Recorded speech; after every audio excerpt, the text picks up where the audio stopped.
Avez-vous déjà ressenti au fond de votre cœur un appel mystérieux, une conviction profonde que votre existence dépasse le simple cadre du quotidien? Peut-être avez-vous, comme le prophète Jérémie, entendu cette voix intérieure qui vous désigne avant même votre formation. La Bible relate que Dieu connaît ses élus depuis la fondation du monde. Mais que signifie réellement ce terme? Être un élu, est-ce une marque exclusive réservée à quelques-uns, ou une vocation ouverte à tous ceux qui répondent à l'amour du Père? Aujourd'hui, nous plongeons dans une révélation capitale qui peut transformer votre vie. Imaginez marcher dans une autorité telle que les forces obscures reculent sans que vous ayez à mener une lutte épuisante. Cette vidéo est une carte routière pour celui ou celle qui aspire à vivre pleinement son héritage en Christ, à expérimenter la paix qui surpasse toute intelligence et une victoire tangible sur les pièges de l'ennemi.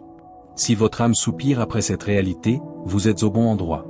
Restez avec nous jusqu'à la fin, car chaque instant est précieux. Avant de commencer, si vous croyez que le contenu de cette chaîne peut éclairer votre chemin, abonnez-vous à la chaîne pour plus de révélations divines, appuyez sur le bouton like si cette vidéo vous touche, et laissez vos vœux ou témoignages en commentaire pour partager avec la communauté. Le concept d'élection divine parcourt les Écritures depuis la Genèse jusqu'à l'Apocalypse. Dans le livre de la Genèse, nous voyons Abraham, appelé hors de son pays pour une destinée unique. Dieu lui déclare, « Je ferai de toi une grande nation, et je te bénirai » Genèse chapitre 12 verset 2. Abraham n'était pas parfait, mais il a cru en la promesse. Son élection était un appel à la relation et à la confiance, non à l'exclusion. De la même manière, votre vie est appelée à être une bénédiction. Comprendre cela change toute perspective. Vous n'êtes pas un simple numéro dans la foule, vous êtes connu, choisi, et aimé personnellement. Cette vérité doit s'ancrer dans votre cœur chaque matin. Commencez votre journée par une simple prière de reconnaissance. Merci Père de m'avoir appelé à la vie en toi. Aide-moi à marcher dans la destinée que tu as préparée pour moi. Cette conscience influence vos choix, vos paroles, et vos actions. Vous agissez non par crainte, mais par amour et gratitude. Dans un monde qui promeut l'individualisme et la compétition, savoir que vous êtes élu par grâce vous libère de la pression de prouver votre valeur. Votre valeur est établie en Christ. Méditez cette réalité. Lorsque des doutes surgissent, rappelez-vous la fidélité de Dieu envers Abraham. Il est le même hier, aujourd'hui, et pour l'éternité. L'apôtre Paul, dans sa lettre aux Éphésiens, affirme, « Il nous a élus en lui avant la fondation du monde, afin que nous soyons saints et irréprochables devant lui » Éphésiens chapitre 1 verset 4. Cette élection est fondée en Christ, avant même notre naissance. Elle n'est pas le fruit de nos œuvres, mais de la souveraine grâce. Cela signifie que votre parcours, avec ses hauts et ses bas, est connu de Dieu. Il vous a vu et vous a aimé dès le commencement. Comment cette vérité influence-t-elle votre quotidien? Elle vous donne une assurance inébranlable. Vous ne devez pas gagner l'amour de Dieu, vous le recevez par la foi. Pratiquement, lorsque vous faites face à l'échec ou à la condamnation, résistez à la tentation de croire que Dieu vous rejette. Au contraire, approchez-vous du trône de la grâce avec hardiesse, comme le suggère l'Épître aux Hébreux. Prenez un moment de silence pour écouter la voix douce et calme de l'Esprit vous rappeler votre identité. Lisez régulièrement des passages comme Éphésiens chapitre 1 pour renouveler votre esprit. Notez dans un journal les promesses qui vous parlent. Votre marche chrétienne devient alors une réponse à cet amour premier, une exploration joyeuse de la volonté de Dieu, et non une corvée religieuse. Votre sécurité en Christ devient le roc sur lequel vous bâtissez tout. Jésus lui-même a déclaré à ses disciples, « Ce n'est pas vous qui m'avez choisi, mais moi, je vous ai choisi, et je vous ai établi, afin que vous alliez, et que vous portiez du fruit, et que votre fruit demeure. » Jean chapitre 15 verset 16. L'élection a un but, porter du fruit qui demeure. Ce fruit est l'expression visible de la vie de Christ en vous, l'amour, la joie, la paix, la patience, la bonté, la bienveillance, la fidélité, la douceur, la tempérance. Dans votre vie pratique, cela se manifeste par des actes concrets d'amour envers votre famille, vos collègues, et même vos détracteurs. Portez du fruit en choisissant la patience dans les embouteillages, la douceur dans une discussion tendue, la paix face aux mauvaises nouvelles. Cultivez ce fruit par une communion constante avec le CEP, qui est Christ. La prière n'est pas seulement une liste de demandes, c'est une conversation où vous vous nourrissez de sa présence. La lecture des évangiles vous montre comment Jésus a vécu. Imitez-le dans vos interactions. Soyez intentionnels pour semer des graines de bonté autour de vous. Un sourire, une parole d'encouragement, une aide spontanée sont des fruits qui glorifient le Père. Ne sous-estimez pas ces gestes, ils ont un impact éternel. La première épître de Pierre rappelle aux croyants qu'ils sont une race élue, un sacerdoce royal, une nation sainte, un peuple acquis, 1 Pierre chapitre 2 verset 9. Cette identité collective est cruciale. Vous n'êtes pas élu pour vivre en solitaire, mais pour faire partie d'un peuple saint, une communauté qui reflète la lumière de Dieu. Dans un monde fragmenté, l'Église est appelée à montrer l'unité et l'amour. Au quotidien, cela implique de vous engager fidèlement dans une assemblée locale, de contribuer par vos dons, de supporter les autres, de pardonner rapidement. Lorsque des conflits surgissent, souvenez-vous que vous êtes tous des élus, appelés à manifester la grâce. Pratiquez l'hospitalité, partagez vos ressources, priez les uns pour les autres. Votre téléphone peut devenir un outil de bénédiction. Envoyez un message pour soutenir un frère ou une sœur. Votre identité royale vous donne aussi l'accès direct à Dieu par la prière. Vous êtes un prêtre, offrez des sacrifices spirituels que sont vos actions de grâce, vos louanges, et vos bonnes œuvres. Vivez avec la conscience que vous appartenez à un peuple saint, mis à part pour proclamer les vertus de celui qui vous a appelé des ténèbres à son admirable lumière. Le prophète Ésaïe a entendu l'Éternel dire, « Je t'ai appelé par ton nom, tu es à moi » Ésaïe chapitre 43 verset 1. Cette parole personnelle est pour chaque croyant. Dieu connaît votre nom, vos luttes, vos espoirs. Vous lui appartenez. Cette appartenance dissipe la peur. Le verset suivant continue, « Si tu traverses les eaux, je serai avec toi. » Dans les épreuves de la vie moderne, stress professionnel, problèmes de santé, tensions familiales, vous n'êtes jamais seul. Comment vivre cette réalité? En développant une dépendance constante à sa présence. Apprenez à pratiquer la présence de Dieu tout au long de la journée. Dans votre voiture, au supermarché, à votre bureau, murmurez des prières courtes, « Seigneur, je suis conscient de ta présence. Guide-moi. » Cette pratique transforme les moments banals en occasions de communion.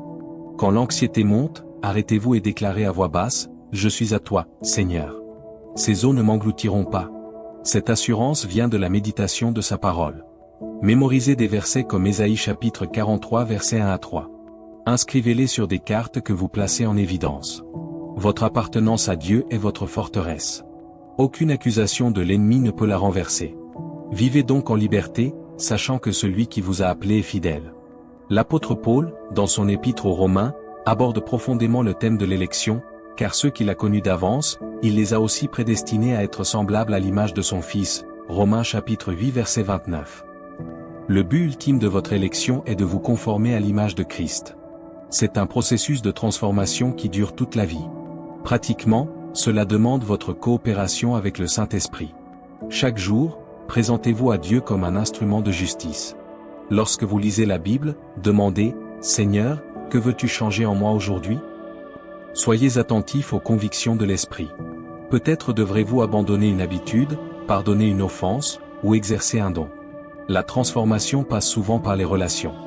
Dans votre famille, cherchez à refléter le caractère de Christ, serviable, humble, plein de compassion. Au travail, soyez intègres et diligents, comme travaillant pour le Seigneur. Cette conformité à Christ n'est pas une performance, mais le fruit d'une relation intime. Passez du temps dans le silence devant Dieu, à l'écoute. Tenez un journal spirituel pour noter les progrès et les leçons apprises. Soyez patient avec vous-même, Dieu œuvre en vous à son rythme. Votre responsabilité est de vous exposer à sa parole et à sa présence, et de lui obéir promptement. Jésus a enseigné à ses disciples l'autorité sur les esprits impurs. Dans Luc chapitre 10 verset 19, il dit, « Voici, je vous ai donné le pouvoir de marcher sur les serpents et les scorpions, et sur toute la puissance de l'ennemi, et rien ne pourra vous nuire. » Cette autorité est donnée à chaque croyant, car vous êtes élus en lui.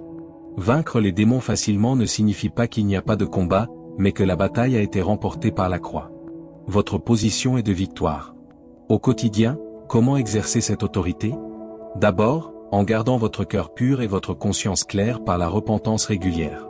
Ensuite, en revêtant toute l'armure de Dieu décrite dans Éphésiens chapitre 6. Cette armure est spirituelle, mais vous la revêtez par la prière et la décision de marcher dans la vérité, la justice, la paix, la foi, le salut, et la parole de Dieu. Lorsque des pensées oppressantes, des peurs irrationnelles ou des tentations violentes assaillent, utilisez le nom de Jésus. Dites à haute voix, « Au nom de Jésus, je rejette cette crainte. Je déclare que Christ est ma paix. » Soyez fermes dans la foi. La prière de la foi, simple et confiante, est puissante. Ne négligez pas le pouvoir de la louange, chanter des cantiques spirituels dissipe les atmosphères obscures. La parole de Dieu est l'épée de l'esprit, votre arme offensive. Le psaume 119 déclare, « Ta parole est une lampe à mes pieds, et une lumière sur mon sentier », psaume 119 verset 105. Pour marcher dans votre élection et résister à l'ennemi, vous devez connaître les Écritures. Cela va au-delà d'une lecture rapide. Immergez-vous dedans. Choisissez un livre de la Bible et étudiez-le pendant un mois. Notez les versets qui vous parlent. Méditez-les, c'est-à-dire ruminez-les, répétez-les, priez-les. Par exemple, méditez sur la promesse de Philippiens chapitre 4 verset 13, « Je puis tout par celui qui me fortifie ». Comment cela s'applique à vos défis? La parole vous nettoie, vous instruit, vous équipe. Dans votre routine, fixez un moment chaque jour pour la lecture et la prière. Le matin est idéal pour orienter votre journée. Si vous êtes pressé, écoutez la Bible en audio lors de vos déplacements. Partagez avec d'autres ce que vous découvrez, cela fortifie la communauté. Lorsque vous faites face à une décision difficile, cherchez des principes bibliques pour guider votre choix. La parole est vivante et opérante, elle agit en vous. Ne la laissez pas devenir un simple livre, laissez-la devenir votre nourriture quotidienne, votre dialogue constant avec le Père. La prière est le souffle de la vie spirituelle. Paul exhorte, priez sans cesse, 1 Thessaloniciens chapitre 5 verset 17. Cela ne signifie pas être toujours à genoux, mais cultiver une attitude de dépendance et de communion continuelle. Pour l'élu, la prière est un dialogue avec son Père céleste. Développez une vie de prière variée, adoration, confession, action de grâce, supplication. Utilisez le modèle du Notre Père comme guide. Pratiquement, commencez votre journée par 5 minutes d'adoration, en célébrant qui Dieu est. Tout au long de la journée, remerciez-le pour les petites choses. Avant de dormir, examinez votre cœur sous sa lumière et recevez son pardon. Pour les combats spirituels, la prière d'autorité est essentielle. Priez couvert par le sang de Jésus. Déclarez la protection de Dieu sur votre famille, votre domicile, vos pensées. Tenez un carnet de prière pour noter les requêtes et les réponses. La prière en accord avec d'autres croyants est puissante. Rejoignez ou formez un groupe de prière, même virtuel. Quand vous priez, croyez que vous êtes entendu. La prière persévérante, comme celle de la veuve dans la parabole de Luc chapitre 18, produit des résultats. Ne vous découragez pas si les réponses tardent, Dieu agit au moment parfait. L'obéissance est la preuve de l'amour et de la foi. Jésus a dit, « Si vous m'aimez, gardez mes commandements » Jean chapitre 14 verset 15. Les commandements se résument à aimer Dieu et son prochain. Pour l'élu, l'obéissance n'est pas un fardeau, mais un chemin de libération. Comment obéir dans les détails concrets? D'abord, en cherchant à discerner la volonté de Dieu dans les choix moraux. La Bible donne des directives claires sur l'honnêteté, la pureté sexuelle, la parole, etc. Obéissez même quand c'est coûteux. Si Dieu vous convainc de pardonner, obéissez promptement, car l'amertume ouvre une porte à l'ennemi. Si Dieu vous invite à servir, faites-le avec joie. L'obéissance dans les petites choses prépare pour les grandes responsabilités. Gardez votre conscience sensible en évitant ce qui souille votre esprit, comme certains divertissements ou conversations. Demandez au Saint-Esprit de vous convaincre de péché. Lorsque vous tombez, repentez-vous immédiatement et recevez la restauration. L'obéissance vous garde dans la présence de Dieu, et dans sa présence, il y a plénitude de joie. De plus, l'obéissance ferme les portes aux influences démoniaques. Un cœur soumis à Dieu résiste au diable, qui fuit. Marchez donc dans l'obéissance joyeuse, comme un enfant qui fait confiance à son Père. La foi est la substance des choses espérées, la preuve des choses qu'on ne voit pas, Hébreux chapitre 11 verset 1. Les élus marchent par la foi, non par la vue. Cela signifie que votre confiance en Dieu guide vos décisions, même quand les circonstances semblent contraires. Comment cultiver une foi vivante? En vous remémorant les interventions passées de Dieu dans votre vie et dans la Bible. Lisez Hébreux chapitre 11, la galerie des héros de la foi. Notez comment chacun a fait confiance à Dieu dans des situations impossibles. Appliquez ce principe à vos défis. Si vous traversez une difficulté financière, croyez que Dieu pourvoira, et agissez avec sagesse. Si vous êtes malade, croyez en sa guérison, tout en suivant les traitements médicaux. La foi s'exprime par des paroles positives et des actions audacieuses. Parlez conformément à la parole de Dieu, non selon vos sentiments. Déclarez sa fidélité. Entourez-vous de témoignages de foi, écoutez des récits de ce que Dieu fait aujourd'hui. La foi grandit à mesure que vous vous exposez à la parole. Romains chapitre 10 verset 17 dit que la foi vient de ce qu'on entend, et ce qu'on entend vient de la parole de Christ. Écoutez des prédications, des enseignements solides. Enfin, mettez votre foi en action par l'amour, comme le dit Galates chapitre 5 verset 6. La foi active produit des miracles dans la vie quotidienne. La communauté des croyants est vitale. Le livre des Actes montre les premiers chrétiens persévérant dans l'enseignement, la communion, la fraction du pain et les prières, Actes chapitre 2 verset 42. En tant qu'élu, vous avez besoin des autres. Vous grandissez, vous êtes corrigé, vous êtes encouragé. Impliquez-vous activement dans une église locale. Participez aux réunions, pas seulement le dimanche, mais aussi au groupe de maison. Soyez transparent avec des frères et sœurs de confiance. Portez les fardeaux les uns des autres, Galates chapitre 6 verset 2. Dans la vie moderne, où l'isolement guette, la communauté chrétienne offre un ancrage. Utilisez les technologies pour rester connectés, mais privilégiez les rencontres face à face. La communion fraternelle est un lieu où l'amour de Christ devient visible. Elle est aussi une protection contre les dérives. Si vous êtes blessé dans l'Église, choisissez de pardonner et de chercher la réconciliation, suivant Matthieu chapitre 18. La communauté est aussi un champ de service, utilisez vos dons pour édifier les autres. Vous découvrirez votre place dans le corps de Christ. Ne négligez pas cette dimension, même les plus grands héros de la foi avaient des compagnons. David avait Jonathan, Paul avait Timothée. Cherchez et soyez un tel ami spirituel. La louange et l'adoration sont des armes puissantes. Dans Actes chapitre 16, Paul et Silas, en prison, priaient et chantaient les louanges de Dieu, et un tremblement de terre a secoué la prison. Votre louange dégage l'atmosphère et confond les plans de l'ennemi. Intégrez la louange dans votre routine quotidienne. Écoutez de la musique chrétienne qui élève Christ. Chantez dans votre cœur ou à voix haute. Lorsque vous vous sentez abattu, forcez-vous à louer, cela change votre focus de vos problèmes à la grandeur de Dieu. La louange active la présence de Dieu, car il habite au milieu des louanges de son peuple. Pratiquez l'adoration silencieuse aussi, contemplez sa beauté, sa sainteté. Lisez les psaumes, qui sont un recueil de louanges. Faites de votre vie un chant de gratitude.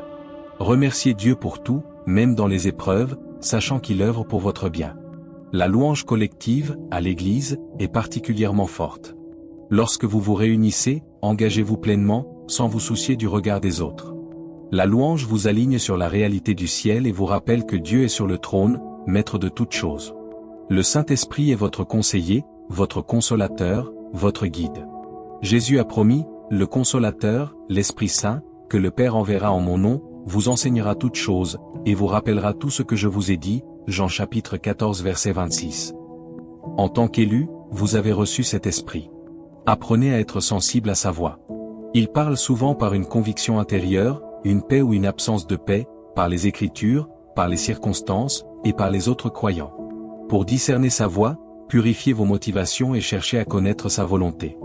Demandez-lui de vous remplir chaque jour. Une vie remplie de l'Esprit se caractérise par la puissance de témoigner, la joie, et la liberté. Laissez l'Esprit produire en vous son fruit. Laissez-le aussi vous donner des dons pour servir. Pratiquement, commencez chaque journée par une prière de consécration, Esprit Saint, prends les rênes de ma vie aujourd'hui. Guide mes pas, mes paroles, mes pensées. Quand vous devez prendre une décision, attendez-vous à sa direction. Tenez un journal des moments où vous avez perçu sa guidance. Obéissez à ses impulsions douces, comme appeler quelqu'un ou aider une personne. L'Esprit vous mène dans toute la vérité et vous donne la force de lui obéir. La persévérance dans l'épreuve est une marque des élus. Jacques écrit, « Estimez-vous très heureux, mes frères, lorsque vous rencontrez diverses épreuves, sachant que l'épreuve de votre foi produit la patience. » Jacques chapitre 1 verset 2 à 3. Les difficultés ne sont pas un signe d'abandon de Dieu, mais un moyen de raffiner votre foi. Dans la vie moderne, les épreuves prennent diverses formes, maladie, perte d'emploi, trahison, etc. Comment persévérer? En fixant les yeux sur Jésus, le chef et le consommateur de la foi, Hébreux chapitre 12 verset 2. Rappelez-vous que cette vie n'est pas la fin, une gloire éternelle vous attend. Cherchez le trésor caché dans l'épreuve, une plus grande dépendance à Dieu, un caractère affermi, une compassion accrue. Priez pour la sagesse de discerner la leçon. Ne vous isolez pas, recherchez le soutien de la communauté. Lisez les récits bibliques de personnages comme Job ou Joseph, qui ont traversé des souffrances atroces mais ont vu la fidélité de Dieu. Gardez une attitude de gratitude même dans la douleur. La persévérance vous prépare pour le règne à venir. Elle prouve aussi la réalité de votre foi aux yeux du monde. Quand les gens voient votre paix au milieu de la tempête, ils sont attirés vers Christ. La sanctification est le processus par lequel vous êtes rendu saint, mis à part pour Dieu. Paul prie, Que le Dieu de paix vous sanctifie lui-même tout entier, 1 Thessaloniciens chapitre 5 verset 23. Cette sanctification est l'œuvre de Dieu, mais elle requiert votre collaboration. Pratiquement, cela implique de fuir le péché et de poursuivre la justice. Identifiez les domaines de votre vie où vous êtes vulnérable. Mettez des garde-fous, par exemple, si vous luttez avec la convoitise des yeux, limitez votre exposition aux médias inappropriés. Si vous avez un tempérament colérique, apprenez à faire une pause et à prier avant de répondre. La sanctification touche aussi vos pensées. Prenez toute pensée captive pour l'amener à l'obéissance de Christ, 2 Corinthiens chapitre 10 verset 5. Lorsqu'une pensée impure, orgueilleuse ou amère surgit, ne vous y attardez pas, remplacez-la par une pensée vraie, noble, juste, pure, aimable, et digne de louange, Philippiens chapitre 4 verset, émoticône n'en croyant pas ses yeux. La sanctification est progressive, ne soyez pas découragés par les rechutes. Repentez-vous et relevez-vous. Célébrez les victoires, même petites. La sainteté n'est pas un fardéum, c'est le chemin vers la liberté et l'intimité avec Dieu. L'espérance du retour de Christ est un moteur puissant pour l'élu. Tite chapitre 2 verset 13 parle de « la bienheureuse espérance » et la manifestation de la gloire de notre grand Dieu et Sauveur Jésus-Christ. Vivre avec cette espérance vous garde vigilant et pur. Cela influence vos priorités. Vous investissez moins dans les choses temporelles et plus dans les éternelles. Comment cultiver cette espérance? En étudiant les prophéties bibliques sur le retour de Christ, mais sans spéculation stérile. Concentrez-vous sur l'exhortation à veiller et à prier. Jésus a dit, « Tenez-vous donc prêts, vous aussi, car le Fils de l'homme viendra à l'heure où vous n'y penserez pas. » Matthieu chapitre 24 verset 44. Pratiquement, vivez chaque jour comme s'il pouvait revenir. Cela ne signifie pas abandonner vos responsabilités, mais les accomplir avec excellence, comme pour le Seigneur. Partagez l'Évangile avec urgence, car le temps est court. Soutenez les missions. Priez pour la paix de Jérusalem. Cette espérance vous console dans le deuil, car vous savez que la résurrection attend les croyants. Elle vous motive à la persévérance dans la souffrance. Fixez votre cœur sur les réalités d'en haut, où Christ est assis à la droite de Dieu, Colossiens chapitre 3 versets 1 à 2. Lorsque vous vous sentez accablé par les nouvelles du monde, rappelez-vous que Christ revient bientôt pour établir son règne de justice. La gestion du temps et des ressources est un aspect pratique de la marche avec Dieu. Paul exhorte, « Prenez donc garde à marcher avec circonspection, non comme des insensés, mais comme des sages, rachetez le temps, car les jours sont mauvais. » Éphésiens chapitre 5 versets 15 à 16. En tant qu'élu, votre temps est un don à utiliser pour la gloire de Dieu. Évitez la procrastination et les distractions vaines. Faites un plan pour vos journées, en incluant des moments pour la prière, le service, le repos et les relations. Utilisez la technologie avec sagesse, ne la laissez pas voler votre temps précieux. De même, vos ressources financières et matérielles sont des outils pour le royaume. Donnez généreusement et joyeusement, car Dieu aime celui qui donne avec joie, 2 Corinthiens chapitre 9 verset 7. Soutenez votre église locale, les œuvres missionnaires, les pauvres. Vivez avec contentement, évitant la dette inutile. La simplicité volontaire peut libérer des ressources pour les choses éternelles. Demandez à Dieu de vous montrer comment gérer ce qu'il vous a confié. Soyez un bon intendant de votre santé aussi. Prenez soin de votre corps, temple du Saint-Esprit. Une vie bien ordonnée reflète la paix de Dieu et devient un témoignage. Le témoignage personnel est un privilège et une responsabilité. Jésus a dit, « Vous serez mes témoins », Actes chapitre 1 verset, émoticône n'en croyant pas ses yeux. Votre histoire avec Dieu est unique et puissante. Partagez-la avec naturel, sans forcer.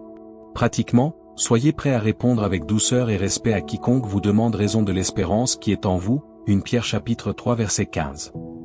Votre vie transformée est le premier témoignage, que vos actions soient cohérentes avec votre foi. Ensuite, utilisez des occasions pour parler de ce que Dieu a fait pour vous. Cela peut être autour d'un repas, lors d'une pause café, ou sur les réseaux sociaux avec discrétion. Ne craignez pas le rejet, certains recevront votre message. Priez pour des portes ouvertes et pour des personnes préparées par l'Esprit. Invitez des amis à des événements chrétiens. Offrez de la littérature appropriée. Votre témoignage n'a pas besoin d'être dramatique, la simple fidélité dans le quotidien impressionne. Racontez comment Dieu vous a aidé dans une difficulté, comment il vous a donné la paix. Soyez authentique, admettant vos luttes tout en montrant la grâce qui vous soutient. Votre témoignage contribue à l'expansion du royaume et encourage d'autres chercheurs. La liberté en Christ est un héritage précieux. Galates chapitre 5 verset 1 dit, c'est pour la liberté que Christ nous a affranchis. Demeurez donc fermes, et ne vous laissez pas mettre de nouveau sous le joug de la servitude. En tant qu'élus, vous êtes libres de la condamnation, de la peur, de l'esclavage du péché. Vivez dans cette liberté. Refusez les chaînes du légalisme religieux qui imposent des règles au-delà de la Bible. Recherchez la grâce qui transforme. En même temps, n'usez pas de votre liberté comme un prétexte pour vivre selon la chair, Galates chapitre 5 verset 13. Pratiquement, cela signifie que vous pouvez joyeusement suivre les directives de Dieu, non par obligation, mais par amour. Vous pouvez dire non au péché qui vous entravait. Vous pouvez servir les autres sans crainte d'être exploité, car vous êtes libre dans votre cœur. Cultivez une conscience libérée par la vérité. Si vous tombez dans le péché, recevez le pardon immédiat et repartez. Ne permettez à personne de vous juger sur des questions secondaires. La liberté se vit dans la soumission mutuelle par amour. Marchez par l'esprit, et vous n'accomplirez pas les désirs de la chair. Cette liberté est un parfum qui attire les autres à Christ. La sagesse divine est essentielle pour naviguer dans un monde complexe. Jacques encourage, si quelqu'un d'entre vous manque de sagesse, qu'il la demande à Dieu, qui donne à tous simplement et sans reproche, et elle lui sera donnée, Jacques chapitre 1 verset 5. En tant qu'élu, vous avez accès à la sagesse d'en haut, décrite comme pure, paisible, modérée, conciliante, pleine de miséricorde et de bons fruits, Jacques chapitre 3 verset 17. Demandez cette sagesse dans vos décisions, choix de carrière, éducation des enfants, gestion des conflits. Pratiquement, avant de prendre une décision importante, priez, cherchez des conseils bibliques, consultez des frères et sœurs matures, et examinez les circonstances. Attendez la paix de Dieu. La sagesse vous aide aussi à discerner les ruses du diable, qui souvent se déguise en ange de lumière. Soyez vigilants, ancrés dans la parole. La sagesse vous apprend à parler avec grâce, à répondre avec douceur, à agir avec discernement. Lisez les proverbes régulièrement, c'est un trésor de sagesse pratique. Notez un verset par jour et méditez-le. La sagesse vous préserve des pièges et vous rend efficace dans votre service. Elle vous aide à équilibrer les priorités et à vivre une vie qui honore Dieu dans tous les domaines. L'amour est le commandement suprême. Jésus a dit, « Aimez-vous les uns les autres, comme je vous ai aimé, vous aussi, aimez-vous les uns les autres » Jean chapitre 13 verset 34. L'amour est la preuve que vous êtes disciples de Christ. Pour l'élu, l'amour n'est pas un sentiment, mais un choix d'action. Comment aimer concrètement ? En étant patient et bon, sans envie, sans vantardise, sans orgueil, sans inconvenance, sans chercher son propre intérêt, sans s'irriter, sans tenir compte du mal, 1 Corinthiens chapitre 13. Pratiquement, cela signifie écouter activement votre conjoint, aider un voisin, visiter un malade, pardonner une offense, donner sans attendre en retour. L'amour couvre une multitude de péchés. Dans un monde divisé, l'amour chrétien est radical. Aimez même vos ennemis, priez pour ceux qui vous persécutent. Cela brise les cycles de violence. L'amour s'exprime aussi par la correction fraternelle quand nécessaire, mais avec humilité. Demandez à Dieu de vous remplir de son amour chaque jour. Méditez sur l'amour de Christ à la croix. Lorsque vous vous sentez incapable d'aimer, invoquez le Saint-Esprit pour répandre l'amour de Dieu dans votre cœur, Romains chapitre 5 verset 5. L'amour est la plus grande arme contre les ténèbres, il désarme l'hostilité et ouvre les cœurs à l'Évangile. La vigilance spirituelle est nécessaire jusqu'à la fin. Pierre avertit, soyez sobres, veillez. Votre adversaire, le diable, rôde comme un lion rugissant, cherchant qui il pourra dévorer. Résistez-lui avec une foi ferme, 1 Pierre chapitre 5 versets 8 à 9. L'élu n'est pas naïf, il est conscient des réalités spirituelles. Mais il ne vit pas dans la peur, car il sait que celui qui est en lui est plus grand que celui qui est dans le monde, 1 Jean chapitre 4 verset 4. Pratiquement, veillez sur votre cœur, car de lui viennent les sources de la vie, Proverbes chapitre 4 verset 23. Examinez régulièrement vos motivations. Protégez vos yeux et vos oreilles des influences corruptrices. Entretenez votre communion avec Dieu pour rester fort. Quand vous sentez une attaque spirituelle, oppression, confusion, division, priez immédiatement, invoquez le sang de Jésus, et déclarez la parole. Ne donnez pas place au diable en gardant la colère ou l'amertume. Soyez rapide à pardonner. Entourez-vous de la communion des saints pour la solidarité spirituelle. La vigilance inclut aussi le discernement des faux enseignants, comparez tout à la Bible. Une vie de vigilance est une vie de dépendance joyeuse à Dieu, où vous lui faites confiance pour vous garder. Il est fidèle, et il vous gardera du mal. En résumé, être un élu de Dieu est un appel magnifique à une vie de relation, d'autorité et de fruits. Vous avez vu que cela repose sur la grâce, se vit dans la communion avec Christ, et s'exprime par l'amour et le service. Vous n'avez pas à lutter dans vos propres forces, la victoire est déjà acquise par Jésus. En marchant chaque jour dans la prière, la parole, l'obéissance et la communauté, vous expérimentez la paix qui surpasse toute et une autorité croissante sur les œuvres des ténèbres. L'année 2026 peut être un tournant où vous vivez pleinement cette réalité, non par des efforts surhumains, mais par la foi simple en celui qui vous a choisi. Appliquez ces principes avec persévérance, et vous verrez votre vie transformée. Maintenant, prions ensemble pour sceller ces vérités dans nos cœurs. Seigneur Dieu, Père Céleste, nous nous présentons devant toi avec gratitude pour ton amour infini. Merci de nous avoir choisis en Christ avant la fondation du monde. Nous te louons pour cette grâce qui nous élève et nous donne une identité précieuse. Aujourd'hui, nous prions pour chaque personne qui regarde cette vidéo. Que ton Esprit Saint scinde profondément dans son cœur les vérités partagées. Donne-lui une révélation fraîche de son élection en toi. Fortifie sa foi, affermis ses pas. Qu'elle expérimente ta présence tangible dans son quotidien. Protège-la des pièges de l'ennemi. Donne-lui la sagesse pour les décisions, la paix dans les tempêtes, la joie dans le service. Bénis sa famille, ses relations, son travail. Fais de sa vie un canal de ta bénédiction pour son entourage. Qu'elle porte du fruit qui demeure. Nous te remettons nos vies, nos projets, nos rêves. Agis selon ta volonté parfaite. Au nom puissant de Jésus, Amen. Si cette vidéo a parlé à votre cœur, ne partez pas sans un geste qui fortifie notre communauté. Abonnez-vous si ce n'est pas déjà fait, like cette vidéo, partagez-la avec vos proches, et laissez un commentaire avec vos vœux pour que nous grandissions ensemble dans la foi. Que la paix de Dieu, qui surpasse toute intelligence, garde vos cœurs et vos pensées en Christ Jésus. À très bientôt pour de nouvelles révélations sur la chaîne Oracle des élus.